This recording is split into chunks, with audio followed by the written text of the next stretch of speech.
எல்லா கட்சி தலைவர்களும் இந்த திருப்பரங்குன்றம் நடந்த சம்பவம் தொடர்பாக வந்துட்டு கருத்து தெரிவிக்கிறாங்க. என்ன சார் விஜய் அவர்கள் மட்டும் எதுவுமே பேசாமல் இருக்காரு? இது சொல்லும்போது யோயோன்னு சொல்லி ஆரம்பிக்கணும்னு நான் சொல்லியிருக்கிறேன். நான் இது பார்த்த உடனே அவங்க வந்து ஓகே வன்மம் பூஷன் அப்படின்ட்டு மார்க் பண்ணுறதுக்கு ஈஸியாக இருக்கும். இல்லைன்னா கேட்கணும் அவங்க. இப்போ கேள்வி, எந்த விஷயமாக இருந்தாலும் மக்களை பாதிக்கக்கூடிய ஒரு பிரச்சனையில் தெளிவான நிலைப்பாட்டை எடுப்பது தான் ஒரு அரசியல் கட்சிக்கும் அதன் தலைமைக்கும் அழகு. நிலைப்பாடு எடுக்காமல் அமைதியாக இருப்பது ஒரு அரசியல் கட்சி தலைவரின் கையாளாகத்தனத்தை காட்டுகிறது. நீங்கள் உறுதியான நிலைப்பாடு எடுத்தீங்கன்னா ஒரு சைடு வருத்தப்பட தான் செய்வாங்க. ஆனால் நிலைப்பாடு எடுக்காமல் இருக்கணும்னா நீங்கள் சினிமாவில் இருக்கணும். அரசியலுக்கு வந்துட்டிங்கன்னா நிலைப்பாடு எடுக்கணும். நீங்கள் கட்சி தொடங்கியது முதல் இன்று வரை சிறுபான்மை சமூகத்தின் வாக்குகளை குறிவைத்து தான் நீங்கள் செயல்படுகிறீர்கள், நடக்கிறீர்கள் என்பதை உங்களது கடந்த கால வரலாறிலிருந்து நாம் புரிந்து கொள்ள முடிகிறது. இன்றைக்கி விரும்பியோ விரும்பாமலோ திமுக மத அரசியலை கையில் எடுத்துட்டாங்க. இது அயோத்தியாவில் நடக்கும் சம்பவம் அல்ல, ராஜஸ்தானில் நடக்கும் சம்பவம் அல்ல, மேற்கு வங்கத்தில் நடக்கும் சம்பவம் அல்ல, நம்ம ஊரில் நடக்கிற சம்பவம். கொஞ்ச நாளைக்கு முன்னாடி தான் மதுரையில் போய் ஒவ்வொரு ஊரிலும் விஜய் நிற்கிறார். திருப்பரங்குன்றனே பேசியிருக்காரு. திருப்பரங்குன்றத்தில் நிற்பது விஜய். திருப்பரங்குன்றம் விஜய், உசிலம்பட்டி விஜய். இப்போ அந்த திருப்பரங்குன்ற விஜய்க்கு என்ன நிலைப்பாடு சொல்லணுமா வேணாமா? ஒன்று இங்கிட்டு நில்லு, இல்லை அங்கிட்டு நில்லு, அண்ணன் சொன்னது தான் சொல்லணும். அப்புறம் அப்போ என்னதாங்க நிலைப்பாடு உங்களுக்கு? இன்றைக்கி அந்த நம்ம இப்போ பேசுனது போல் தீபம் ஏற்றிட்டு போயிருந்து சத்தப்படாமல் எல்லாம் கலைஞ்சு போயிருந்தாங்கன்னா அடுத்த வேலையை பார்க்க போகலாம். நம்ம இது ஆளுங்கட்சி திட்டமிட்டு ஊதி பெரிதாக்குகிறது. இதில் நீங்கள் ரெண்டு சைடில் ஒரு சைடு எடுத்து தான் சார் ஆகணும். வக்ஃபுக்கு ஒரு நிலைப்பாடு எடுத்தீங்கல்ல சார் நீங்கள், இதில் என்ன சார் உங்களுக்கு நிலைப்பாடு? ஆமாம், அதில் எடுக்கும்போது இதில் என்ன சார் சிக்கல்? என்ன சிக்கல்னா எதுக்கு கருத்து தெரிவிச்சுக்கிட்டு எதுவுமே வாயை திறக்காமல் சுப்ரீம் கோர்ட் ஆர்டர் கொடுத்தோடனே நீதி வெல்லும்னு போகிறது ஈஸியாக இருக்கா? ஒன்று தப்புன்னு சொல்லு, தீபம் ஏற்றக்கூடாதுன்னு சொல்லு, ஏற்றணும்னு சொல்லு. இல்லை எனக்கு அதுக்கு சம்மந்தம் இல்லைன்னு சொன்னோன்னா சினிமாவுக்கு போங்க. இல்லை சார், ஃபஸ்ட்டே அவர் வந்து கிறிஸ்டினு சிறுபான்மையினர் அப்படின்றதுக்கான ஒரு முத்திரை வந்து குத்தப்பட்டுச்சு. அப்படி இருக்கப்ப மறுபடியும் ஹிந்துக்களுக்கு எதிராக வந்து ஏதாவது பேசிட்டாருன்னா அப்போ அரசியல் வராதிங்க சார். நாளைக்கு ஆட்சிக்கு வராருன்னு வைங்களேன், ஹைப்போதட்டிக்கலாக பேசுவோம், முதலமைச்சர் ஆயிட்டாரு, இந்த மாதிரியான விவகாரத்தில் நீங்கள் என்ன மாதிரியான முடிவுகளை எடுப்பீங்கன்னு ஒரு பொதுமக்களாக நான் எப்படி புரிஞ்சுக்கிறது? ஒரு அரசியல் கட்சி தலைவராக ஒரு விவகாரத்தில் நிலைப்பாடு எடுக்கவே உங்களால் முடியவில்லையே. இதில் உங்களுக்கு நாட்டை ஆளணுன்ற ஆசை ஏன்? 4 நாளாக இது பெரிய பெரிய பஞ்சாயத்தாக மாறிக்கிட்டு இருக்கு. 2 பேரையும் நீங்கள் விமர்சனம் பண்ணுங்கன்ற. உங்களுக்கு இன்னும் சொல்ல போனால் வசதி, இரு தரப்பும் மத அரசியல் செய்கிறார்கள்னு சொல்லிட்டு போ, நம்மளை மாதிரி பேசிட்டு போயிடலாம். என்னென்னா எந்த சைடும் எடுக்கிறதுக்கு உங்களுக்கு துணிச்சல் இல்லை. விளக்கு ஏற்றக்கூடாதுன்னு சொன்னால் இந்துஸ் கோச்சிப்பாங்க, ஏற்றணுன்னு சொன்னால் பாய்ங்க கோச்சிப்பாங்க. எதுவும் பேசாமல் இருக்கலாம். ஒரு வேளை இவரும் பிக் பாஸ் தான் பார்த்துட்டு இருக்காரோன்னு எனக்கு டவுட்டாக இருக்குது. இன்னொரு கதை விஷயத்தை சொல்கிறேன். நேற்று யார் தாவேக அலுவலகம் வந்து தலைவரை எல்லாம் சந்தித்து விட்டு சென்றது? நாஞ்சில் சம்பத். அதற்கு முன்பு பிரவீன் சக்கரவர்த்தி, காங்கிரஸின் முக்கிய புள்ளி. நான் பிரவீன் சக்கரவர்த்திக்கு காங்கிரஸ் தலைமையில் என்ன செல்வாக்கு என்பதையெல்லாம் நான் ஏற்கனவே சொல்லியிருக்கிறேன். அப்போது நீங்களே நம்பியிருப்பீங்களா இல்லையான்னு தெரியல. ஏதோ ஒரு பிடிக்கல போல இருக்குது, அதனால் உருட்டுறாருன்னு நீங்கள் நினைத்து கூட இருக்கலாம். உங்களுக்கு இன்றைக்கி வெளியில் தெரியாத ஒரு விவகாரத்தை சொல்கிறேன். இந்த பிரவீன் சக்கரவர்த்தி தொடக்கம் முதலே தாவேக்காவோடு செல்ல வேண்டும் என்று நம்ம அண்ணன் ஆதவ் கேட்டுக்கொண்டதன் மூலமாக தொடர்ந்து வலியுறுத்தி கொண்டிருக்கிறார். இந்த பிரவீன் சக்கரவர்த்தியை அடுத்த பீடா வியாபாரியாக கொண்டு வந்து நிறுத்தியது ஆதவ். தொடர்ந்து நம்ம பார்த்துருக்கோம், செய்தியில் தினமலர் ஒரு காலம் வந்துக்கிட்டே இருக்குமா. ஸோ இதெல்லாம் காமிச்சு பார்த்தீங்கல்ல, பேசிட்டாரு. அது என்னது ரகசிய பேச்சா? ரகசிய குழுன்னு சொல்லி போட்டுருக்காங்க. இது ஒரு ஆள் தான் அந்த குழு. ஸோ இவர் பேசியதை வைத்து தமிழ்நாடு காங்கிரஸ் தலைவர்களுக்கே தெரியாமல் அகில இந்திய காங்கிரஸ் கமிட்டி ஒரு டீம் அனுப்புது. அந்த டீமு வந்து விஜய் மற்றும் ஜான் ஆரோக்கியசுவாமி ஒரு மற்றவங்க இருந்தாங்களா என்னன்னு தெரியல, அமர்ந்து பேச்சுவார்த்தை நடத்தியிருக்கிறார்கள். பேச்சுவார்த்தை நடத்தின பிறகு தான் இவங்க தமிழக வெற்றி கழகம் இல்லை, தமாஸ் வெற்றி கழகம் அப்படின்ட்டு இவங்க சீரியஸாக கட்சி நடத்தல, தமாஸ்க்கு நடத்துகிறாங்க இவங்கன்றதை புரிஞ்சுக்கிட்டாங்க. அப்படி என்ன சார் உள்ள நடந்துச்சு? இந்த எடப்பாடிகிட்ட போய் 2 வருஷம் சிஎம் கேட்கலையா, இப்படி பேசியிருப்பாங்க. அங்கேருந்து மேலிடத்துலேருந்து பார்வையாளர் வந்திருப்பாங்க, அவங்ககிட்ட ஏதாவது பிளாஸ்ட்டு இருப்பாங்க. ஐ நான் சொல்ல வர்றது என்னென்னா, இவங்க அரசியலே இவங்களுக்கு தெரியலன்ட்டு தெரிஞ்சுக்கிட்டாங்க. இந்த டீமு போய் டெல்லிக்கு ரிப்போர்ட்டு கொடுக்குது. பஸ்ஸு இவங்களெல்லாம் நம்பி முச்சந்திக்கு போய் நின்றுவோம், திமுக விடவே விடாதீங்கன்னு சொன்னதன் அடிப்படையில் தான் வேகமாக அதற்குள் பீகார் தேர்தல் அதெல்லாம் நடந்து போயிட்டு இந்த முயற்சிக்கு வந்திருக்கிறார். தமிழகத்துக்கான காங்கிரஸ் மேலிட பொறுப்பாளர் யார்? அப்போ கூட்டணி தொடர்பான பேச்சுவார்த்தையை யார் நடத்த முடியும்? கிரீஷ் சோடங்கர்.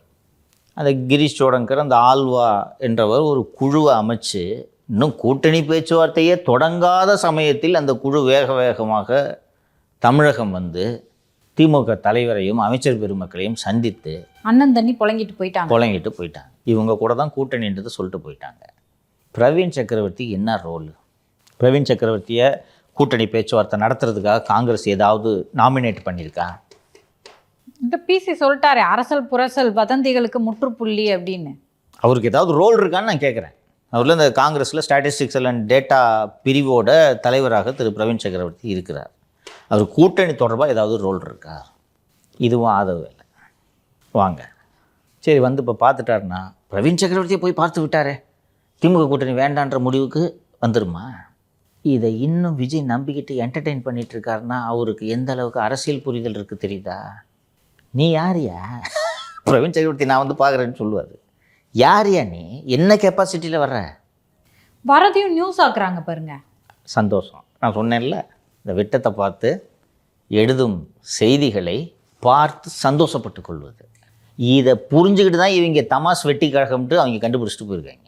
சார், பிரவீன் சக்கரவர்த்தி பெயர் எல்லாமே நியூஸுங்களில் அடிபடுறதுக்கு முன்னாடியே ஆதவுக்கும் காங்கிரஸுக்கும் நடுவில் இருக்கிறது பிரவீன் சக்கரவர்த்தி தான், உஷாராருங்க விஜய் அப்படின்னு சொல்லிட்டு நீங்கள் சொல்லிட்டீங்க. ஃபஸ்ட்டு பிரவீன் சக்கரவர்த்தி கூட தான் பேசிகிட்டு இருக்காங்க. காங்கிரஸில் யாரு கூடயும் பேசலன்ட்டு எப்போம்மா பிரேக் பண்ண? நம்ம 1 மாதம் இருக்குமா? இப்போல்லாம் வந்து இந்த பிரவீன் சக்கரவர்த்தி பேர் மார்க்கெட்டுக்கு வரல இல்லையா? யாரு கூடயோ காங்கிரஸில் பேசிகிட்டு இருக்காங்கன்னு தான் சொன்னாங்க. எப்போ சொன்னேன்? யோ, இந்த பிரவீன் சக்கரவர்த்தி கூட தான் பேசிகிட்டு இருக்காங்க. பிரவீன் சக்கரவர்த்தி ராகுல் காந்தி கிட்டே சாக மாட்டான்னு சொன்னேன்னா? இப்போ 2 வாரமாக தான் பிரவீன் சக்கரவர்த்தி நியூஸ் பேப்பரில் போட்டு விட்றாங்க. இன்னைக்கு ஹிந்து நாளேட்டில் செய்தி வந்திருக்கிறது. தமிழக காங்கிரஸ் கமிட்டி திமுக காங்கிரஸ் கூட்டணியில் குழப்பம் ஏற்படுத்த பிரவீன் சக்கரவர்த்தி முயல்கிறார். பிரவீன் சக்கரவர்த்தி மீது ஒழுங்கு நடவடிக்கை எடுக்க வேண்டும் என்று டெல்லி தலைமைக்கு கோரிக்கை விடுத்திருக்கிறார்கள். பிரவீன் சக்கரவர்த்தி வந்து இது செய்தியானதை அறிந்த திராவிட மாப்பிள்ளை சார், அவர் தன் பங்குக்கு ராகுல் காந்தி அழைத்து, என்ன என் வாழ் இப்படி பண்ணிட்டு இருக்காங்க, நான் பார்த்துக்கிறேன், அமைதியாக இருங்க. நான் சீட்டு நம்பர் உட்பட சொன்னேன். 28ன்னு சொன்னேன்னா? வர்றாங்கயா கமிட்டின்னு சொன்னேன்னா? வந்தாங்களா? பார்த்தாங்களா? 39ன்னு சொன்னாங்களா? 28 ஃபைனலைஸ் ஆகணும். இப்போ சொல்கிறேன், நாங்கள் குழு அமைச்சோன்னே பேசிக்கிறாங்க, அது 28 போய் ஃபைனலைஸ் ஆக போகுது. அதுக்கப்புறம் பிரவீன் சக்கரவர்த்தியும் விஜயும் சந்திச்சாங்கன்னு சொன்னால் விஜயை கோமாளியை பார்ப்பாங்களா பார்க்க மாட்டாங்களா? சொல்லு. காங்கிரஸ் கூட்டு வரேன்னு சொல்லிட்டு கடைசியில் தாவேக்கால போய் இந்த பிரவீன் சக்கரவர்த்தி ஐக்கியமாக போகிறாராம். ஆயிட்டாருன்னு நினைக்கிறேன். என்னங்க சார்? இனி வேறு வழி. யாரும் எட்டி வச்சு வேணான்னு சொல்கிறாளுங்களெல்லாம் தூக்கி சேர்த்துக்கிறது தானேமா தமாஸ் கட்சி. அப்போது இந்த ஆதவை கூப்பிட்டு, இன்னையா பெரிய ஆள்னு சொன்னேன், கடைசியில் பார்த்தா அவரே நம்ம கட்சிக்கு வரேன்னு சொல்கிறாரு அப்படின்னு திரு விஜய் அவர்கள் கேட்டிருக்கணும்ல. அண்ணே, காங்கிரஸோட டேட்டா சயின்ஸு டிபார்ட்மெண்ட் பிரிவு தலைவர் அவர் வந்துட்டார்னா காங்கிரஸ் கிட்ட இனிமேல் டேட்டாவே கிடையாதுன்னு சொன்னோன்னே இவரு நம்பிக்கிட்டு சேர்த்துக்குவார். ராகுல்கிட்ட 1-to-1 கனெக்ஷனில் இருக்கார். அதான் எப்படி அரசியல் பண்ணுறாங்கன்னு தெரியுதா? வரிசையாக பாருங்கள். நான் வந்து அந்த கட்சியை வரவேற்று தான் பேசுகிறேன். நல்ல அரசியல் பண்ணுங்கன்னு. 2 வருஷம் ஆயிடுச்சு. இன்னும்லாம் உங்களுக்கு தாஜா பண்ணிட்டுலாம் இருக்க முடியாது.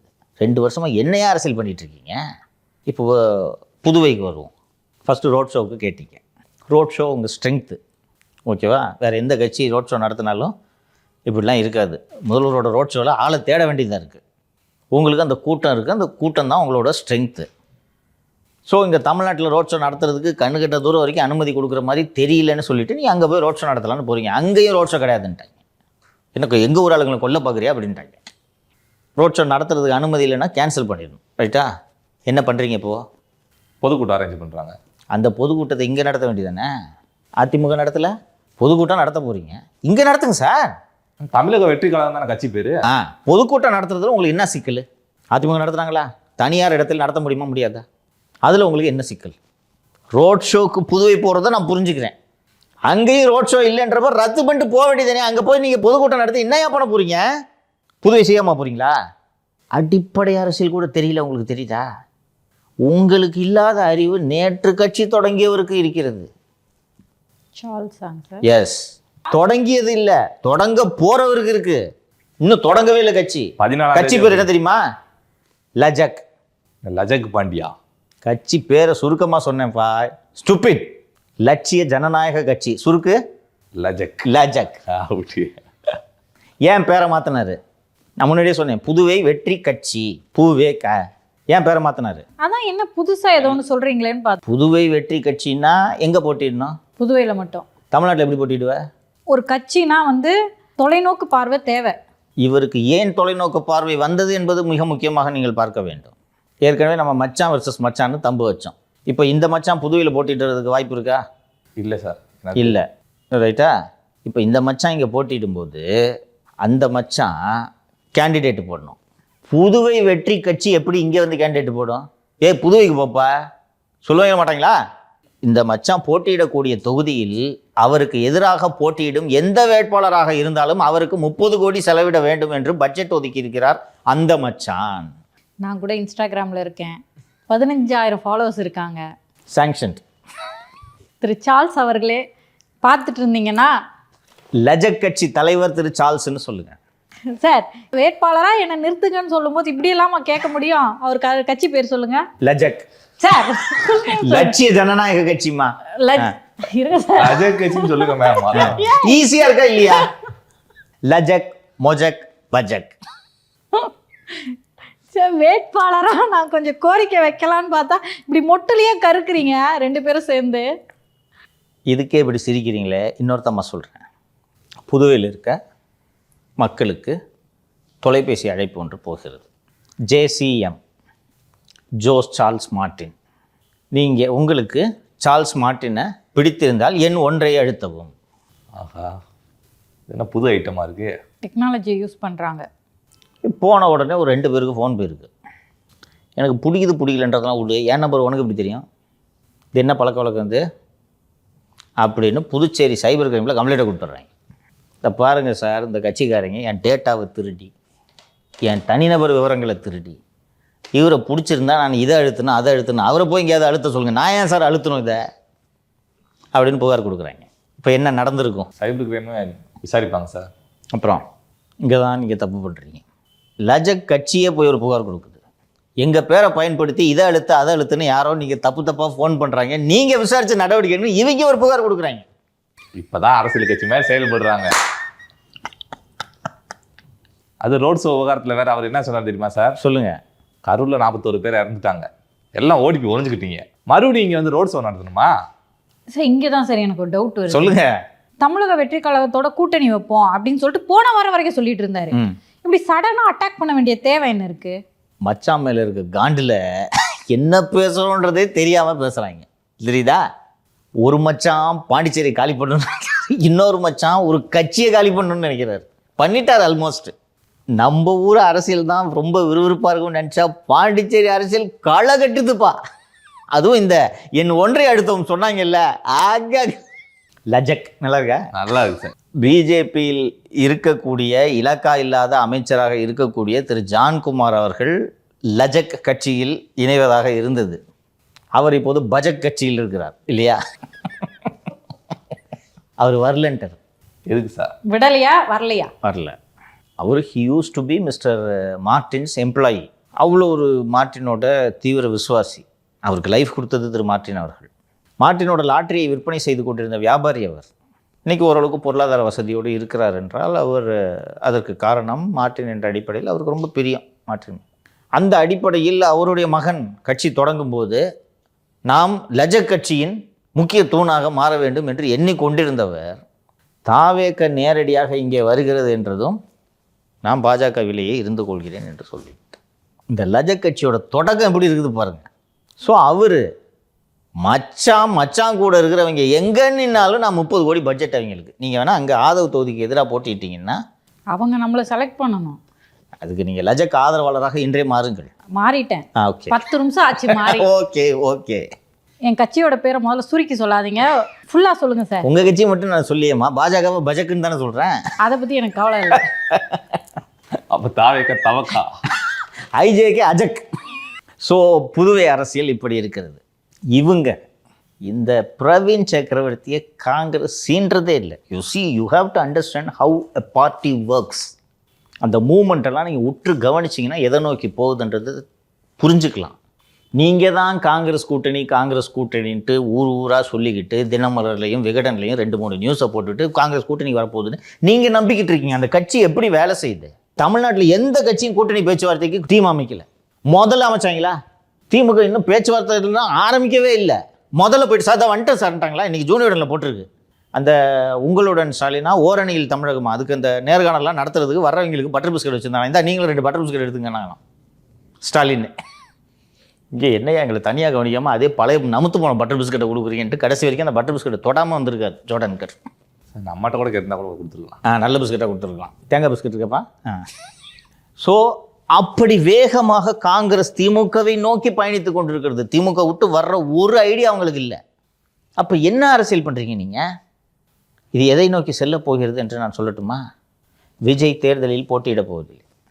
What Prashant Kishor did in Bihar, Vijay is going to do it in Tamil Nadu. உங்களுக்கு இப்போ காங்கிரஸ் வரல தம்பி. வேறு எந்த கட்சி இப்போ வரும்?